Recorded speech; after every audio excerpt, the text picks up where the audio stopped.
Thank you for inviting me. This is a very important report and an important event. So first, I would just like to say that Sida is, of course, supporting, as we heard here, I can say a lot of things, including the Environment for Development initiatives. This is what I'm directing.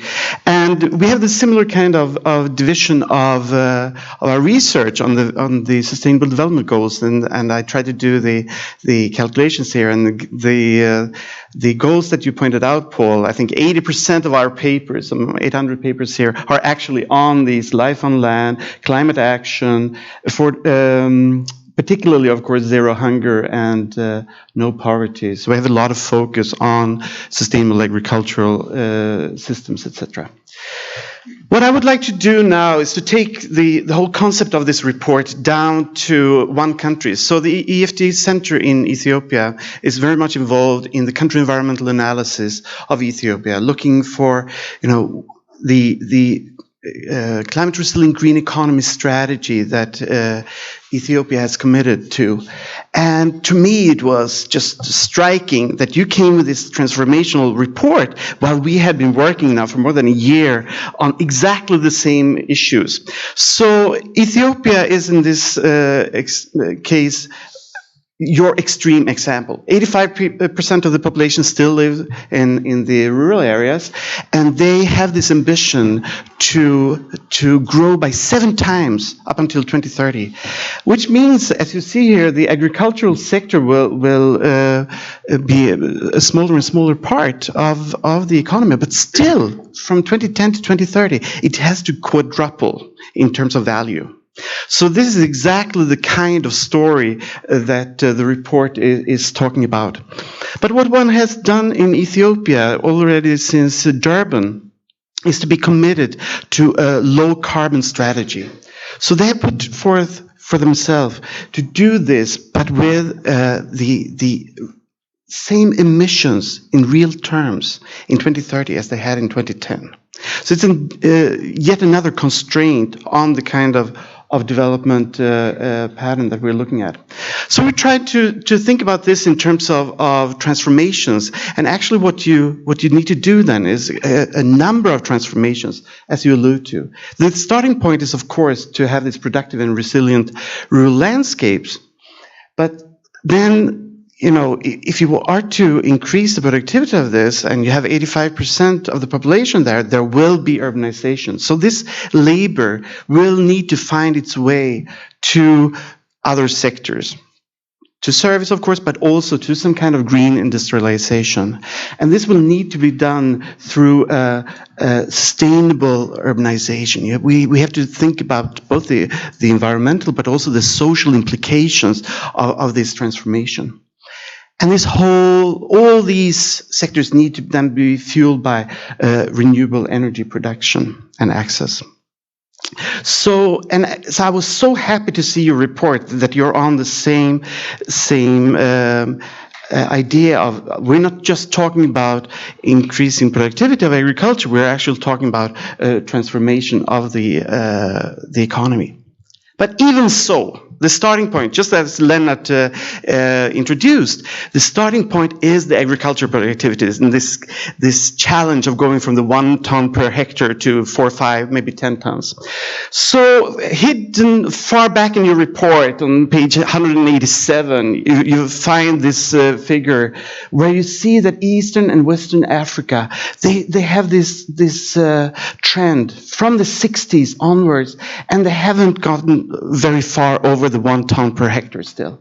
So that is still where we have to start, and there are so many opportunities, of course, to doing something with that. So I would like to, given your structure in the report in terms of dividing countries in different categories, I stumbled across another keynote at the African Agricultural Economics meeting the other month. Kei Atsuke is a Japanese researcher and has been looking a lot on the agricultural productivity in various countries, also rural land reform, etc. etc. So he has now started to revisit the whole green agriculture reform, the Indian experience, and looking at Africa. So I just take out one of his slides, which is on average paddy yields. So here we have India on the top, and then he split the top 10 sub-Saharan African countries in terms of productivity and the bottom 10. And it shows that, some of these countries, just like you indicate, some of them are actually on the right track. And I think that kind of methodology that you have applied is very useful. But of course, it needs to then be split down by, not only by country and ag sector, but by crop, et cetera, et cetera. And what I've come across in conferences like this, ever since K now, a couple of months ago, is that there are completely new technologies out there actually speeding up. So what they're talking about is this laser leveling of paddy fields, etc. Things that wasn't part and parcel of agricultural development in the past, but that could have incredible implications for productivity, but particularly for resource use, etc. And another presentation at our annual meeting was on, randomized controlled trials, rolling out these kinds of interventions.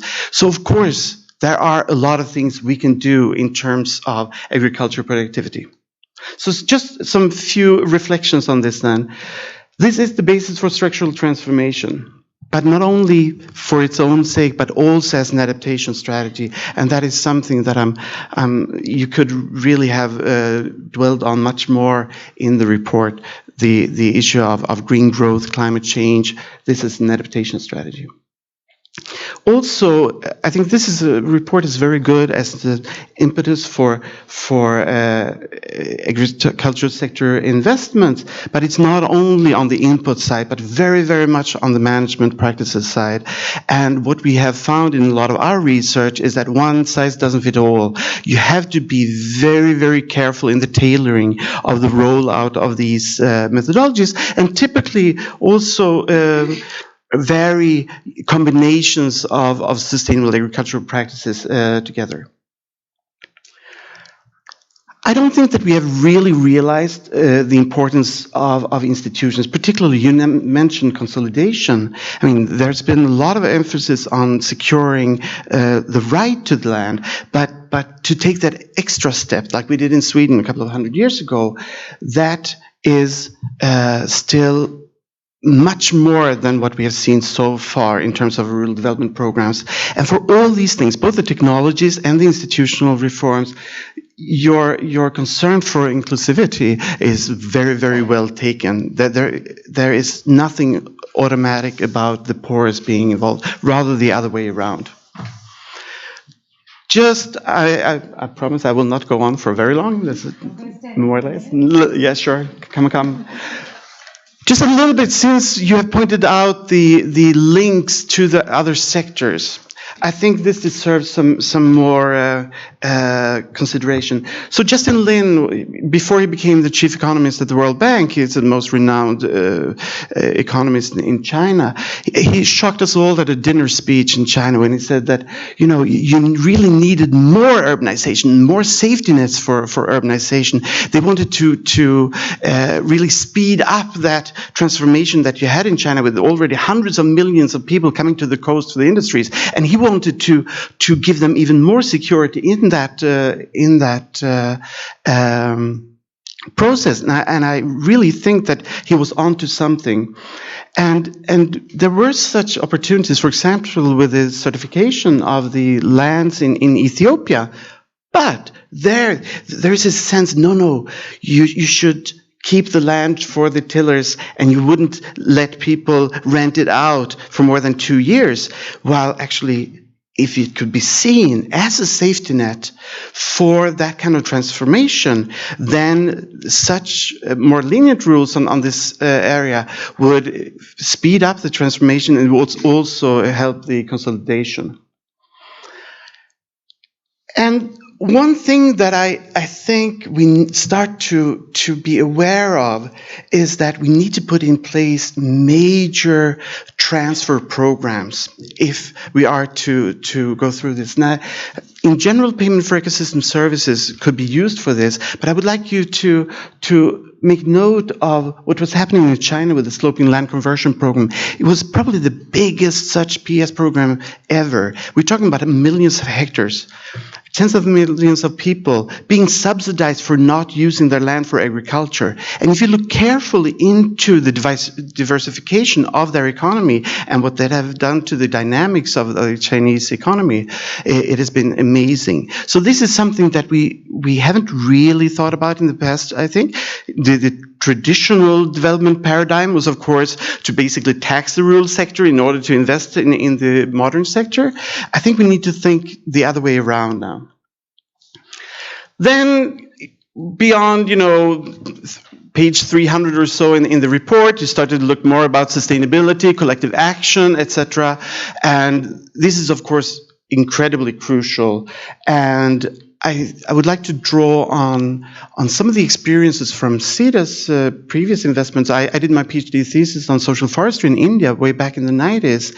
And what you see with a lot of those kind of collective action, common pool resource management efforts is that they are good for protection, but not so much for providing value added. And their interventions could really make a big difference. And you've already alluded to that in terms of cooperatives. And this is kind of setting the stage for you also for, farm cooperatives, etc. So since I've been talking so much, I'll summarize. Excellent and timely report. I really like the focus on broad transformations in society. Environment, green growth, climate change adaptation. I would have liked it to take more center stage, and when you disseminate and program for it, I would like to see that. But I really see it as a good starting point for investment and policy programs. So thank you very much.